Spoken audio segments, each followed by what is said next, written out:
Hello नमस्कार साथियों, स्वागत है आप सभी का अपना यूट्यूब चैनल आरआर क्लासेस 2.0 पर। साथियों, आज हम लोग द ऑफिसर एकेडमी के सेट नंबर 5 का प्रैक्टिस करने वाले हैं। ठीक है, तो चलिए शुरू करते हैं आज के सेशन का पहला सवाल। सवाल नंबर एक है कि प्रसिद्ध पुस्तक बृहत कथा किसके द्वारा लिखी गई थी। तो प्रसिद्ध पुस्तक बृहत कथा किसके द्वारा लिखी गई थी? तो गुणाढ्य के द्वारा लिखी गई थी। किसके द्वारा? गुणाढ्य के द्वारा। Option number A is right answer. देखिए, गुणाढ्य जो थे ये सातवाहन राजा हल के दरबार में महान विद्वान थे। ठीक है, चलिए नेक्स्ट सवाल। सवाल नंबर 2 नंबर में कहता है कि भारत में बैंकिंग लेन देन का सबसे पहला प्रमाण डैश से मिलता है। कहां से मिलता है? तो यह जो सवाल का उत्तर होगा वो वैदिक युग से मिलता है। कब से? वैदिक युग से। Option number A he right answer हो जाएगा। नेक्स्ट सवाल, सवाल नंबर 3। मौर्य साम्राज्य में बाजारों की देखभाल कौन करता था और गलत प्रथाओं की जांच करता था? कौन था वो? तो वह था संस्थाध्यक्ष होता था, या समस्थाध्यक्ष उसको कहिए। कौन सा ऑप्शन हो जाएगा? Option number A is right answer हो जाएगा। Option number A. चलिए नेक्स्ट सवाल पे चलते हैं। कौन सा ब्राह्मण कहता है कि पत्नी उसका आधा पति है? पत्नी उसका आधा पति है। कौन सा ब्राह्मण कहता है? तो शतपथ ब्राह्मण कहते हैं। कौन कहता है? Shatapatha Brahmana. Option number A is right answer. Next 5 number सवाल। शकों ने किसके साथ सरकार की छत्रप प्रणाली की शुरुआत की थी? तो किसने शुरू किया था? तो वह पार्थियन ने शुरू किया था। कौन था? Parthian. Option number A is right answer. Next सवाल नंबर 6। निम्नलिखित में से कौन दिल्ली का सुल्तान था जब विजयनगर साम्राज्य की स्थापना हुई थी? तो कौन था उस समय? मोहम्मद बिन तुगलक था। Option number D is right answer हो जाएगा। चलिए सवाल नंबर 7 पे चलते हैं। निम्नलिखित में से किस मुगल सम्राट को बीना वादक के रूप में भी जाना जाता है? तो किसको जाना जाता है? अकबर, जहांगीर, शाहजहां और औरंगजेब है। 4 ऑप्शन, औरंगजेब और शाहजहां। तो ऑप्शन नंबर डी हो जाएगा। औरंगजेब को जाना जाता है। किसको?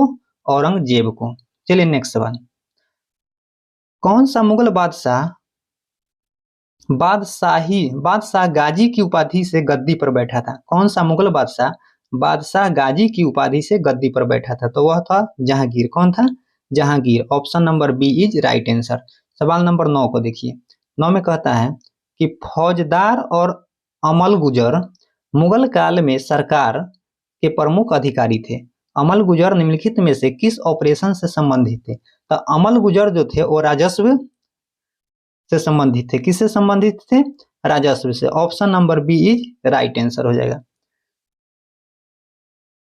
चलिए नेक्स्ट सवाल पे। निम्नलिखित में से किस घटना के दौरान भारतीयों का इस्लाम के साथ सबसे पहला संपर्क हुआ था? तो कब हुआ था? यह हो जाएगा मालाबार तट पर अरब व्यापारी के समय। Option number C is right answer हो जाएगा। नेक्स्ट सवाल। पी मित्र पूरा नाम है प्रमथनाथ मित्र का नाम निम्नलिखित में से किस क्रांतिकारी संगठन की स्थापना से जुड़ा हुआ है? तो वह जुड़े हुए थे अनुशीलन समिति से। किससे? अनुशीलन समिति से। Option number A is right answer हो जाएगा। चलिए नेक्स्ट सवाल पे। निम्नलिखित में से 12 नंबर सवाल है। निम्नलिखित में से कौन सी भारत की पहली तेल रिफाइनरी है? तो कौन सा है? वह है डिगबोई रिफाइनरी। कहाँ पे? डिगबोई रिफाइनरी जो है वह असम में है। असम के तिनसुकिया जिला में है। Option number C is right answer हो जाएगा। चलिए नेक्स्ट सवाल पे। चलिए सवाल नंबर 13। भारतीय राष्ट्रीय कांग्रेस के अधिवेशन की अध्यक्षता करने वाली पहली भारतीय महिला कौन थी? पहली भारतीय महिला जो थी वह कौन थी? ऑप्शन नंबर ए है राजकुमारी अमृता कौर, विजया लक्ष्मी पंडित, उसके बाद नेक्स्ट पेज पे अरुणा आसफ अली और सरोजिनी नायडू। तो कौन थी? Option number D Sarojini Naidu थी। Option number D is right answer. चलिए सवाल नंबर नेक्स्ट 14 पे। निम्नलिखित में से कौन गवर्नर जनरल था जिसने अफगानिस्तान के प्रति एक उत्साही आगे नीति का पालन किया था? तो कौन था? वह लॉर्ड एलन बरो था। कौन था? लॉर्ड एलन बरो। Option number D is right answer. हो जाएगा। चलिए नेक्स्ट सवाल। सवाल नंबर 15, निम्नलिखित में से किसने सबसे प्रसिद्ध बंगाली कविता विद्रोही लिखी है? तो ये था Kazi Nazrul Islam. Option number C हो जाएगा। Option number C is right answer. Next 16 पे है, निम्नलिखित में से किसने महात्मा गांधी को राष्ट्रपिता कहा था? तो सुभाष चंद्र बोस। किसने कहा था? सुभाष चंद्र बोस ने कहा था।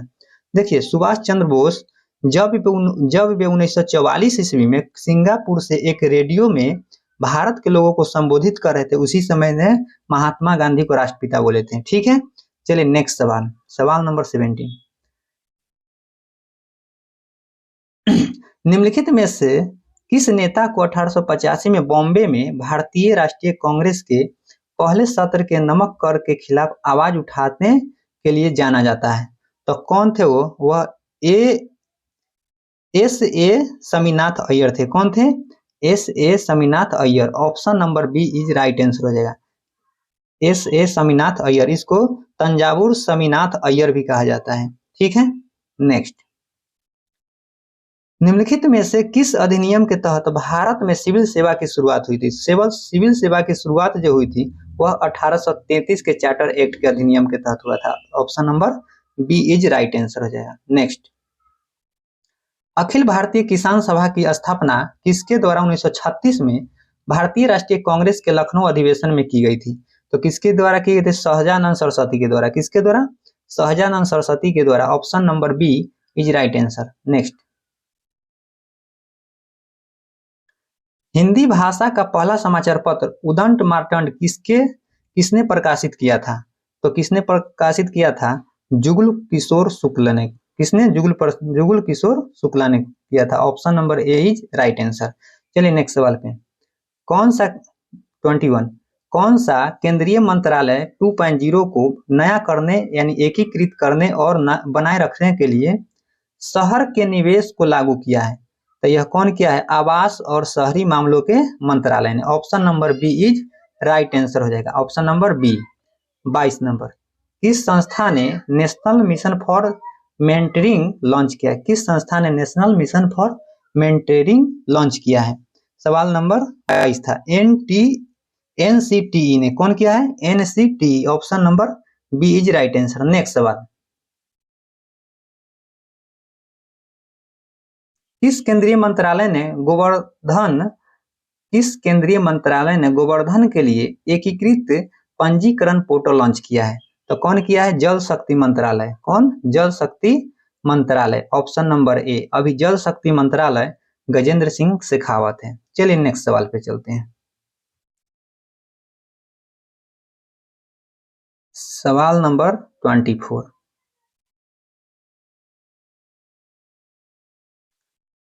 फूकोट करनाली जल विद्युत परियोजना के विकास के लिए किस देश ने भारत के साथ समझौता ज्ञापन पर हस्ताक्षर किया है? तो कौन किया है? तो यह नेपाल किया है। किसने? नेपाल ने। नेक्स्ट सवाल, सवाल नंबर 25, जोजिला दर्रा निम्नलिखित में से किन दो युग्मों को जोड़ता है?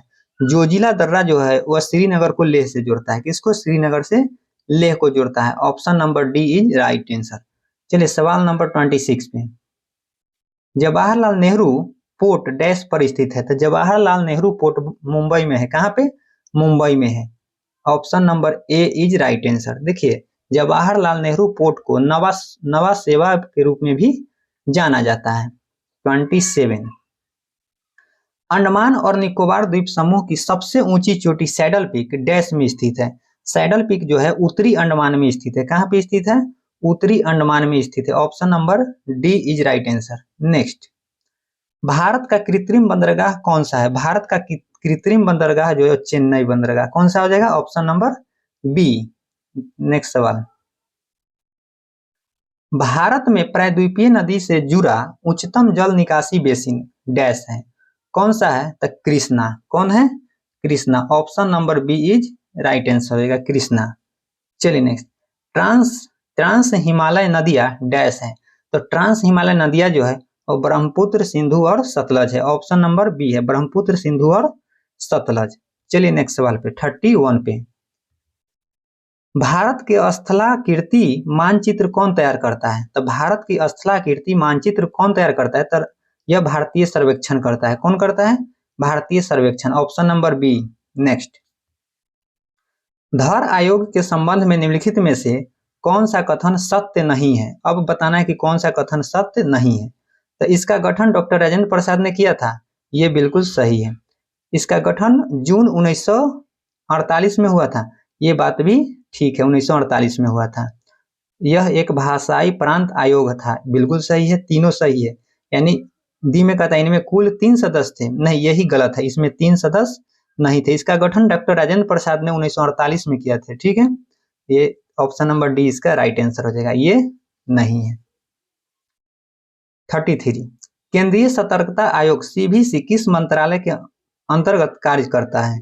तो कौन से मंत्रालय के अंतर्गत कार्य करते हैं। तो देखिए क्रमिक मंत्रालय, रक्षा मंत्रालय, गृह मंत्रालय, उपयुक्त में से कोई नहीं। तो इसका आंसर जो होगा वो हो जाएगा उपयुक्त में से कोई नहीं, ऑप्शन नंबर डी हो जाएगा। यह जो होता है संसद के प्रति उत्तरदायी होते हैं, इनमें से किसी के साथ प्रति ये कार्य नहीं करते हैं। तो option number D is right answer. Next, सवाल नंबर 34 पे आइए। सवाल नंबर 34 क्या कहता है, चलिए सवाल नंबर 34 पे चलते हैं। राज्य सूचना आयुक्त के वेतन भत्ते एवं अन्य सेवा शर्तों का निर्धारण किसके द्वारा किया जाता है। तो किसके द्वारा किया जाता है, केंद्र सरकार के द्वारा किया जाता है, ऑप्शन नंबर ए हो जाएगा। नेक्स्ट, निम्न में से समवर्ती सूची के अंतर्गत कौन विषय शामिल है। तो समवर्ती सूची के अंतर्गत जो होता है वन्य जीवों एवं पक्षियों का संरक्षण, option number C is right answer. कौन सा हो जाएगा, सी हो जाएगा। नेक्स्ट 36 पे चलिए। भारतीय संविधान के किस अनुच्छेद में नागरिकता संबंधी प्रावधान किए गए हैं। तो नागरिकता जो है वो अनुच्छेद 5 से 11 में है, 5 से लेके 11 तक में, और भाग पूछे तो भाग 2 में आता है। ठीक है, चलिए 36 हो गया। 37 पे, भाषाई अल्पसंख्यक वर्गों के लिए विशेष अधिकारी या आयुक्त की नियुक्ति कौन करता है। तो राष्ट्रपति करते हैं। कौन करते हैं, राष्ट्रपति। भाषाई अल्पसंख्यक वर्गों के लिए विशेष अधिकारी या आयुक्त की नियुक्ति राष्ट्रपति करते हैं, ऑप्शन नंबर सी। नेक्स्ट, भारतीय संविधान के किस अनुच्छेद में उच्चतम न्यायालय की आरंभिक अधिकारिता उल्लेखित है। भारतीय संविधान के किस अनुच्छेद में उच्चतम न्यायालय की आरंभिक अधिकारिता उल्लेखित है। तो किस 38 है, किस में हो जाएगा तो यह अनुच्छेद जो है 124 के अंतर्गत आता है। 124 के अंतर्गत भारत के उच्चतम न्यायालय का गठन किया गया है। ठीक है, तो इसमें से ऑप्शन नंबर डी हो जाएगा, कोई नहीं है, क्या कि 8 के 124 होना चाहिए। चलिए नेक्स्ट सवाल, सवाल नंबर 39। भारत के उपराष्ट्रपति को शपथ निम्न में से कौन दिलाता है। तो उपराष्ट्रपति को शपथ राष्ट्रपति दिलाते हैं, ऑप्शन नंबर ए हो जाएगा। नेक्स्ट सवाल, सवाल नंबर 40। मुहतसिब यानी सार्वजनिक सदाचार निरीक्षक, मुहतसिब का मतलब हुआ सार्वजनिक सदाचार निरीक्षक की नियुक्ति किस मुगल बादशाह ने की थी।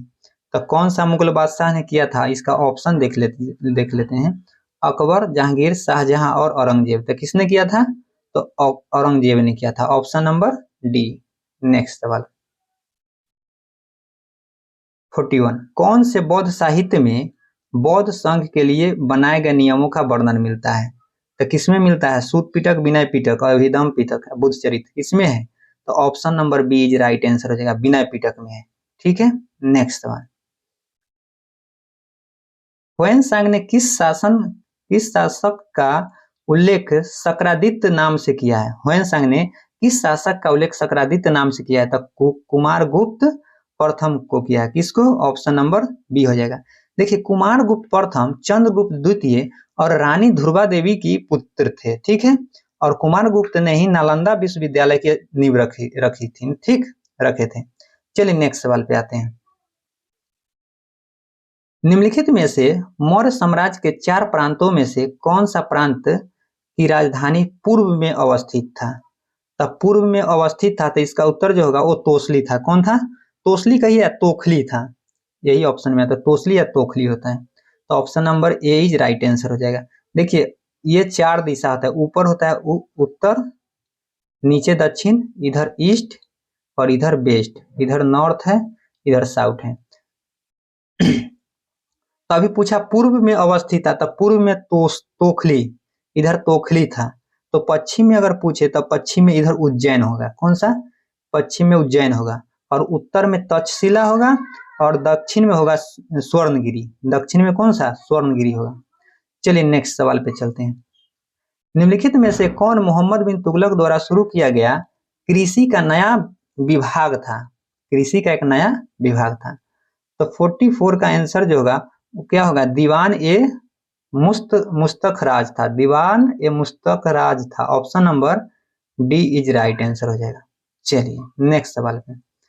पहली बार शेर शाह सूरी ने रुपया नामक एक नया सिक्का जारी किया जिसका वजन था, कितना ग्रेन था? 178 ग्रेन था। कितना था? 178 ग्रेन था। 178 ग्रेन था। सवाल नंबर 46। पांचवी पंचवर्षीय योजना के निम्नलिखित में से कौन से केंद्रित पांचवी पंचवर्षीय योजना के निम्नलिखित में से कौन में केंद्रित दो उद्देश्य थे? यहाँ पे थोड़ा सा टाइपिंग मिस्टेक है। तो देखिए पांचवी पंचवर्षीय योजना में जो था वह गरीबी उन्मूलन और आत्मनिर्भरता पर बल दिया गया था। Option number B is right answer इसका हो जाएगा। ठीक है। चलिए पांचवी पंचवर्षीय योजना का काल जो था 1974 में शुरू हुआ था। कब? 1974 में। चलिए नेक्स्ट सवाल पे चलते हैं। सवाल नंबर 47 पे। विश्व आर्थिक मंच 47। विश्व आर्थिक मंच WEF 2023 की थीम क्या है? तो इसका थीम जो है एक खंडित दुनिया में सहयोग। ऑप्शन नंबर ए इसका राइट आंसर होगा। एक खंडित दुनिया में सहयोग। देखिए विश्व आर्थिक मंच जो था वर्ल्ड इकोनॉमिक फोरम, इसकी स्थापना 1971 में होता है। ठीक है। इसकी स्थापना 1971 में और इसका मुख्यालय जो है वो स्विट्जरलैंड में। इस बार जो 2023 में आयोजित हो रहा है यह 53वां संस्करण है। कैमा? 53वां नंबर का। चलिए नेक्स्ट सवाल पे चलते हैं। मॉरिशस लाल बेलची और पूवन किसका किस्म है? ये केले का किस्म है। किसका किस्म है? केले का किस्म है। मॉरिशस है, लाल बेलची है और पूवन है। ये सब केले का किस्म है। देखिए विश्व में सबसे बड़ा केला उत्पादक देश अपना भारत है। ठीक है। चलिए नेक्स्ट सवाल पे चलते हैं। और आंवला की जो है ये इसका भी प्रजाति होता है आंवला का। इसमें आता है कृष्ण कंचन चकैया, इस सब इसका प्रजाति होता है। लीची में भी आता है अलग अलग। ये लीची में आता है जैसे कलकतिया लीची, लेट, अर्ली, बेदाना, ये सब इसका प्रजाति है अलग अलग। चलिए नेक्स्ट चलते हैं। अंतर्राष्ट्रीय पृथ्वी दिवस मनाया जाता है कब? 22 अप्रैल को मनाया जाता है। अंतर्राष्ट्रीय पृथ्वी दिवस 22 अप्रैल को मनाया जाता है। Option number B is right answer. देखिए इस बार थीम क्या है? 22 अप्रैल को मनाया जाता है। 2023 का थीम है हमारे ग्रह में निवेश। क्या है? हमारे ग्रह में निवेश। और 21 मई को कौन सा दिवस मनाया जाता है? 21 मई को आतंकवादी विरोध दिवस मनाया जाता है। और 21 अप्रैल को कौन सा दिवस मनाया जाता है? Civil service day. 21 अप्रैल को सिविल सर्विस डे। 22 अप्रैल को पृथ्वी दिवस और 21 मई को अंतर्राष्ट्रीय आतंकवादी विरोध दिवस। ठीक है। चलिए 50 नंबर पे। एक दिवसीय मैच में दोहरा शतक बनाने वाले 5वें भारतीय कौन बने हैं? तो देखिए सबसे पहले 5वें भारतीय कौन बने थे इसका पहले आंसर कर देते हैं। Shubman Gill. Option number D इसका राइट आंसर होगा। 5वें हैं दोहरे शतक लगाने वाले वनडे मैच में। एक नंबर में सचिन तेंदुलकर, दूसरे नंबर पे सहवाग थे, तीसरे पे रोहित शर्मा और चौथे पे ईशान किशन और 5वें नंबर पे शुभमन गिल बने हैं। ठीक है। चलिए आगे चलते हैं। सवाल नंबर 51। हाल फिलहाल चर्चा में रहे, यहाँ पे थोड़ा टाइपिंग मिस्टेक है। हाल फिलहाल चर्चा में रहे जैक डोर्सी किस सोशल मीडिया के संस्थापक सदस्य रहे? कौन सा? जैक डोर्सी जो है, जैक डोर्सी और ट्विटर के किसके संस्थापक है? ट्विटर के संस्थापक है। ऑप्शन नंबर सी हो जाएगा, ट्विटर के। चलिए आगे चलते हैं। वर्ष 2023 नई दिल्ली में आयोजित 74वें गणतंत्र दिवस समारोह के मुख्य अतिथि कौन थे? 74वें गणतंत्र दिवस के मुख्य अतिथि कौन थे? तो अब्देल फताह अल सिंसी थे। अब्देल फताह अल सिंसी थे। तो ऑप्शन नंबर क्या हो जाएगा इस? चलिए सवाल नंबर 52। वर्ष 2023 नई दिल्ली में आयोजित 74वें गणतंत्र दिवस समारोह के मुख्य अतिथि कौन थे? अब्देल फतह अल सीसी थे। कौन थे? Abdel Fattah al Sisi. Option number C right answer हो जाएगा। यह मिस्र के राष्ट्रपति हैं। कहाँ के? मिस्र के हैं। चलिए 53 पे चलते हैं। फेल्ड स्टेट पुस्तक के लेखक कौन है? फेल्ड स्टेट नोम चोमस्की। कौन है? नोम चोमस्की है। ऑप्शन नंबर बी हो जाएगा। नेक्स्ट, एंड्रॉयड 13 का नाम क्या है? एंड्रॉयड 13 का नाम जो है तिरामिसू है। क्या है? तिरामिसू। एंड्रॉयड 30 का नाम जो है वह तिरामिसू है। ऑप्शन नंबर सी हो जाएगा। देखिए, एंड्रॉयड का कोड नेम होता है, जो इस बार 13वां है वह कोड नेम है। क्या है? तिरामिसू है। चलिए नेक्स्ट सवाल।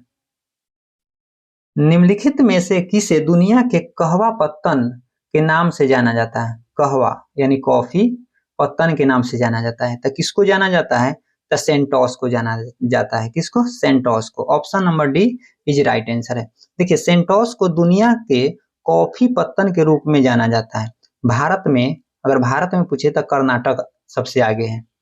नेक्स्ट सवाल, भारतीय थल सेना कितने कमानों में गठित की गई? तो भारतीय थल सेना 7 कमानों में गठित किया गया है। कितने कमान में? 7 कमान में, जिसमें से 6 परिचालन कमान है और 1 प्रशिक्षण कमान होता है। ठीक है।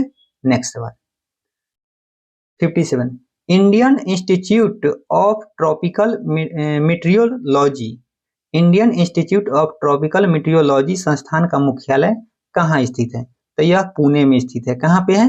पुणे में। ऑप्शन नंबर ए हो जाएगा। चलिए नेक्स्ट सवाल पे चलते हैं। सवाल नंबर 58 पे। सवाल नंबर 58,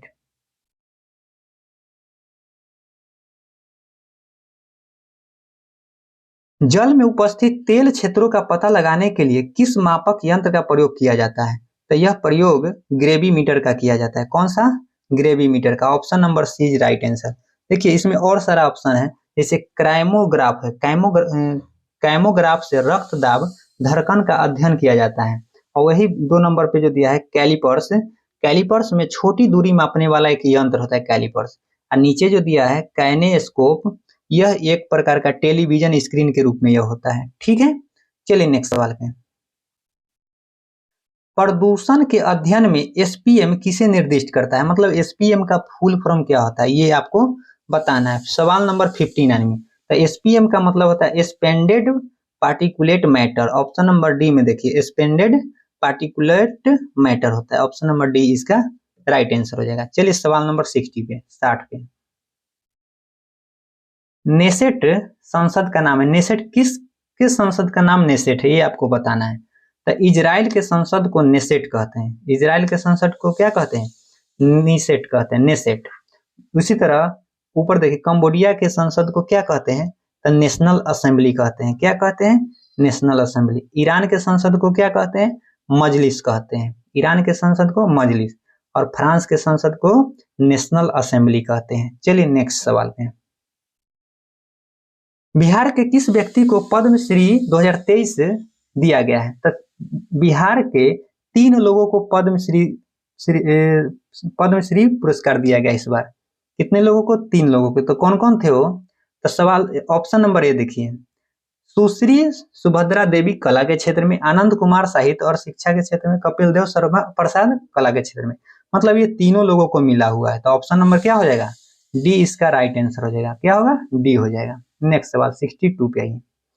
पूर्वोत्तर भारत में मीठे पानी की सबसे बड़ी झील कौन सी है? तो बुलर झील है। बुलर नहीं, पूर्वोत्तर भारत पूछा है तो लोकटक झील हो जाएगा। क्या हो जाएगा? लोकटक झील हो जाएगा। लोकटक झील कहाँ पे है? तो पूर्वोत्तर भारत की सबसे मीठे पानी की झील यही लोकटक झील है। ठीक है। चलिए, लोकटक झील मणिपुर में है। सवाल नंबर 63 पे आते हैं। 63, संगाई ब्रो एंटलर्ड हिरन की एक स्थानिक दुर्लभ और लुप्तप्राय उप प्रजाति है। यह किस राज्य में पाया जाता है? तो यह मणिपुर में पाया जाता है। किस राज्य में? मणिपुर में। ऑप्शन नंबर सी हो जाएगा। नेक्स्ट, इनमें से इनमें से किस क्षेत्र को पृथ्वी ग्रह पर समुद्री जैव विविधता की सबसे बड़ी सघनता वाले क्षेत्र के रूप में नामित किया गया है? तो 64 में किसको नामित किया गया है? तो राजा अम्पैट इंडोनेशिया के है। किसको? राजा अम्पैट इंडोनेशिया का। ऑप्शन नंबर ए हो जाएगा। 65 पे चलिए।